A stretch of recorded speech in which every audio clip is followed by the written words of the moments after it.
ಸುಭಾಷ್ ಅವರ ಕುರಿತಾದ special VT ಇದೆ. VT please.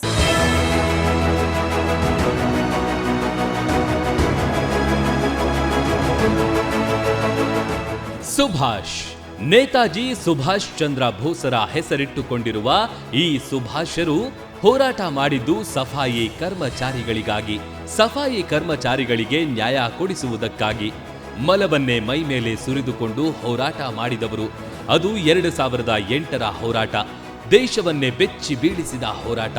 ಇವರ ಈ ಹೋರಾಟದಿಂದಾಗಿಯೇ ಸಾವಿರಾರು ಸಫಾಯಿ ಕರ್ಮಚಾರಿಗಳಿಗೆ ಒಂದು ನೆಲೆ, ಒಂದು ಜೀವನ, ಒಂದು ಗೌರವ ಸಿಗುವುದಕ್ಕೆ ಕಾರಣವಾಯಿತು. ಹಾವೇರಿಯ ಸುಭಾಷ್ ನಗರದ ನಿವಾಸಿಯಾದ ಸುಭಾಷ್ ಬೆಂಗಳೂರು ಸಮಾಜ ಸೇವೆಗೆ ತಮ್ಮ ಜೀವನ ಮುಡಿಪಾಗಿಟ್ಟಿದ್ದಾರೆ. ಬಡವರಿಗೆ, ಅದರಲ್ಲಿಯೂ ಧ್ವನಿ ಇಲ್ಲದವರಿಗೆ ಧ್ವನಿಯಾಗಿರುವ, ಹೋರಾಟದ ಕಿಡಿಯಾಗಿರುವ ಸುಭಾಷ್ ಅವರಿಗೆ ಭೀಮ್ ರತ್ನ ಗೌರವ ನೀಡುತ್ತಿರುವುದಕ್ಕೆ ಗ್ಯಾರಂಟಿ ನ್ಯೂಸ್ ಗರ್ವ ಪಡುತ್ತದೆ.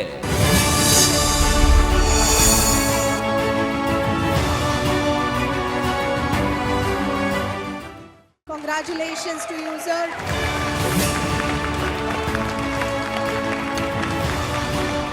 ಸರ ಭಾಳ ಖುಷಿ ಆಗತ್ತೆ. ಯಾಕಂದ್ರೆ ಇಷ್ಟು ವರ್ಷ ಹೋರಾಟದ ಫಲ ನಮ್ಮನ್ನೊಬ್ಬನ ಒಂದು ಸಣ್ಣ ಇದರಾಗಿದ್ದವನ್ನ ಗುರುತಿಸಿ ಇವತ್ತು ಈ ಮಟ್ಟಕ್ಕೆ ನನಗೆ ಕರ್ನಾಟಕ ಭೀಮರತ್ನ ಪ್ರಶಸ್ತಿ ಕೊಟ್ಟಾರ ಅಂದ್ರೆ ಭಾಳ ಹೆಮ್ಮೆ ಅನಿಸುತ್ತೆ.